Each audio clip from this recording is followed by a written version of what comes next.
if you don't love sports, like if you don't love sports, then gambling isn't really fun, right? You have to love the game you're watching.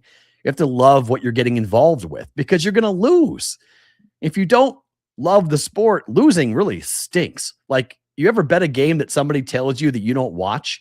Like, if you're not a rugby fan or you're not a soccer fan or somebody gives you a play and you bet it and you lose, how pissed off are you? You're like, that sucks. I bet that because you told me to bet that. And you have no love of the game.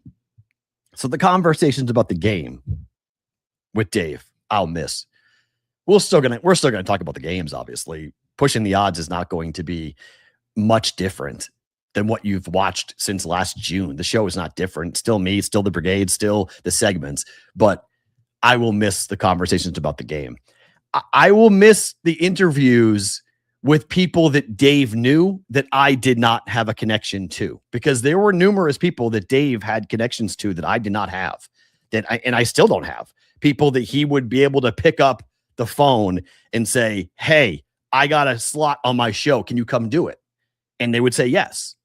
And people that I would never have any connection to, like, for instance, like Annie Agar, who has blown up and become a gigantic superstar in the sports gambling media and the sports media world to begin with. Like, Dave had met her early on, and I had no connection to her. And she comes on the Super Bowl with us all the time. I didn't get her on the air last year in San Francisco. I didn't see her last year. I'm sure she was there, but I didn't see her last year at the Super Bowl. But like every year, she would stop by and she would come on the show.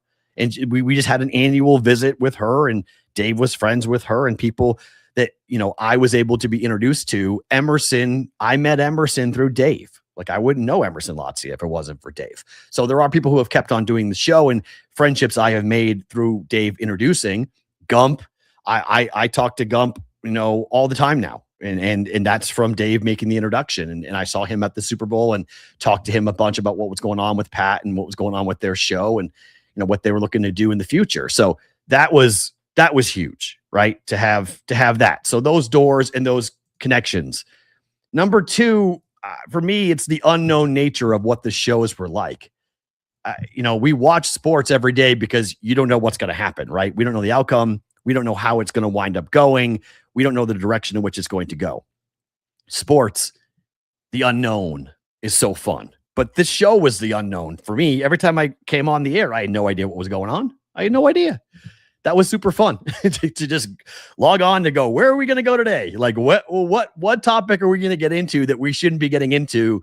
And at what topic are we going to have this complete and total lunacy happen that led us to the meat curtains conversations, that led us to, a million things where it was, we're never getting off late night. And, on the sports grid side of things, we never did. And we're in the same time slot we were, back then. And my thanks to Sports Grid for continuing this. Sports Grid was one of the first people I talked to when I said, hey, I'm thinking about this name change. And they were like, 100%, we're on board. It makes perfect sense what you're doing. Do it. And then finally, you guys, me, number one, the love of the show, that was it. The love of the show was the most important piece, which I hope you guys continue to love the show and support the show. But that was the most fun for me, to sit down and listen to you guys, to get the emails, to get the text messages, to have the conversations about what was going on. And I hope this allows some people the clarity and the closure that they've been looking for. I've had a lot of talks with people about they just didn't know how to handle it with me, right? They didn't know how to handle the grief of losing Dave, and then wanting to continue supporting the show, but knowing the show didn't feel the same without Dave. And after 6 months, really more than that. I mean, it's almost been a year. June, it's April now. So it's been about 10 months of me doing the show by myself. And I really feel like this was the right time. Like this was the right time to make this decision, to make this change. But we're going to do some fun things here in bonus time with Roll Call Friday. So stick around for that coming up here momentarily. But I don't know what's going on, but something is going on. And I got to ask him what's going on. Let's find out where in the world our guy is.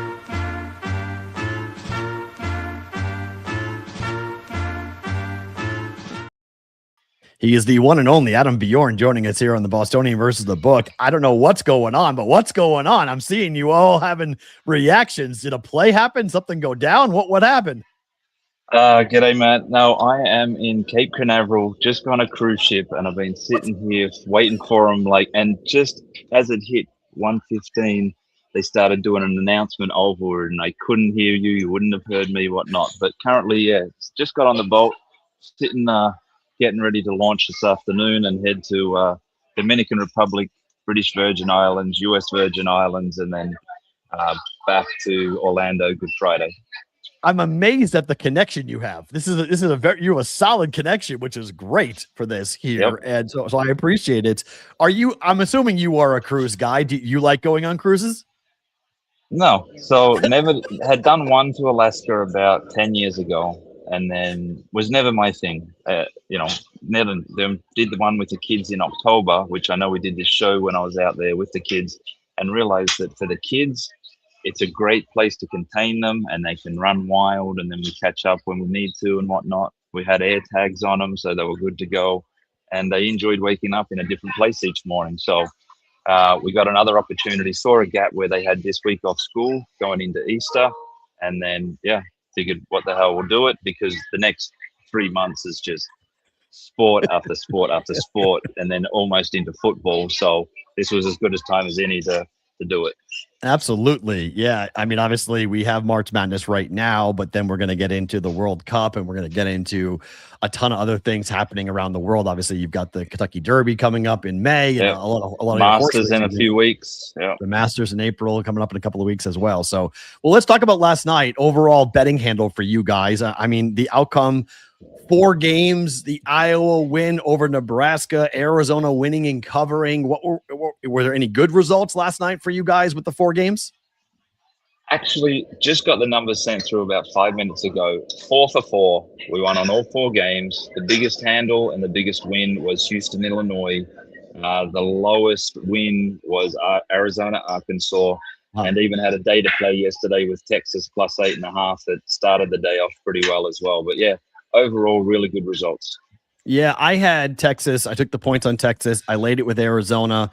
I had the team total with Arizona, but I was pretty surprised at Houston. I was nervous about that. It looked like everybody kind of got on one side, that Houston being in Houston was going to be a really big advantage. They were 3-0 historically playing tournament games in the city of Houston, and then they lost last night. If Illinois wins the national championship, do you guys have any issues there? Is that a red number? No, Illinois will be fine. We'll cheer them all the way from here. Okay, so you like Illinois. All right. I've seen some larger bets that people had made. I didn't know how for liability standpoint. So, okay, so that's good to know. If Duke wins the national championship, is that a bad result for you guys, or is it still all about Michigan? No, it's all about Michigan mainly. Overall, Duke's still a winner. Not as good as some of the others, but generally Michigan was the big one. And I think generally we don't have that much other exposure. Arizona, a little bit, they've come to that. But yeah, nothing that we're, losing sleep over. Okay, we'll see how it plays out. All right, so there's 4 games obviously happening today. Let's start with St. John's and Duke, because this is, I mean, it looks like a rock fight. Are folks playing the under? Anybody taking the over in this game? So the under is getting bet pretty hard. We've got about 82% of the money on the under, 56% of the master money on the overall on the under. Looks like they got numbers as high as 143, 142.5, 142, and 141 even has a bit of action. And that's sort of where the buyback on the over is coming from, is at the 141 and 140.5. Interesting. I got 142, so I took the under. On the side, Rick Pitino has been an absolute darling when he's a big-time dog in this tournament. Anyone laying the points with Duke? They are, but majority right now, and look, majority is pretty thin because it's about 54% of the money's on St. John's, 62% of the master money, a little bit at 8, 7.5, and 7, and then coming back the other way, sort of 5.5, 6, 6.5. Okay, Alabama, Michigan. I'm guessing you need Michigan. I mean, you need Alabama here to come out and pull up a huge upset and knock out Michigan. They might be getting their starting point guard back. Alabama might coming up here for tonight. What's the action on the Crimson Tide against the Wolverines? So this is actually the low action game of the day of the four of them so far. About 62% of the money on Alabama, 76% of the master money on Alabama. But right now, with what we're holding and our exposure on the overall, yeah, let's just take out Michigan from today. Let's eliminate Michigan. Do you guys shade when it comes to the future markets? How does that impact the line? Did you look to get more Alabama money that you might be a half a point off the market because you want more Alabama money? So not really at this point, because it ends up being, and even coming down to the Super Bowl and the championship game here and World Cup finals, there is so much action written on that game that the futures are somewhat, failing in comparison. So even, based on where we're at now, if Michigan's currently a winner for us tonight. If we collect that and then they're a winner for us, and then it might accumulate. But the positions just don't really matter at this point because you write so much on the game, so much live action that while you're having a 6-7 figure exposure on the futures, we're not at that point of where we're really looking to shade it based on that stuff. All right. So we go to Michigan State, and UConn. Tom Izzo, it's March. It means Izzo, but you have Hurley and UConn and their success in the NCAA tournament.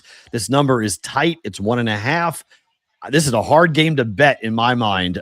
What are you seeing for UConn and Michigan State tonight? So this is the one that if I had to call a day to play on the 4 games, this would be the game. Generally, the Recs are all over Connecticut. We're looking at 64% of the money on Connecticut there. Yet wow. 71% of the master money, and it is the highest bet master action game of the day, is on Michigan State there. Looking at the numbers, generally big chunk at 2.5, a bit at 2, and the buyback was really at Pick'em and -1 on the other side. How about that? So I have a 7-1 ticket on Michigan State to win the bracket, to win the East.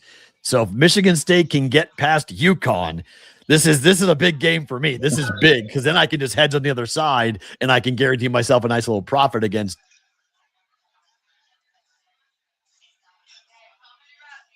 John's. I might really be in on it if I can get St. John's on that. So I'm cheering hard for St. John's, and I want Michigan State to get through. So happy to hear the master money is coming in here on Michigan State. And then lastly, Tennessee and Iowa State. Joshua Jefferson's status for this game is obviously a major impact and probably keeping people off of betting it until he gets either cleared or ruled out for the game tonight. But what are you seeing about Rick Barnes? Anybody taking the Vols tonight? No, so most of the money is on Iowa State. Looking at about 67%, 74% of the master money is in Iowa State. But yeah, overall, this is, just slightly more volume than the Alabama, Michigan, but definitely a lot less than the other 2 games. All right. Anything of note for tomorrow in the Elite 8 games? I mean, obviously Iowa and Illinois is an interesting matchup. You got 2 Big Ten teams playing against each other for a chance to go to the Final Four, but Arizona is a pretty big favorite tomorrow as well. But any action early for Saturday? So generally not a lot of action, but there is on the master taking Arizona, laying the 6 and 6.5. We've had some master action there, which laying the 6.5 at about even, and the 6 now at Pick'em, wasn't stealing anything at the time. Okay, interesting. All right, so here's the thing about this whole entire tournament, which I think is really fun. We often see like championship games, big money come pouring in. Do you anticipate, do you guys see more money as we go later into the tournament, or do we see more money early bet because there's so many games, 16 games on Thursday and Friday of the first 2 days and so on?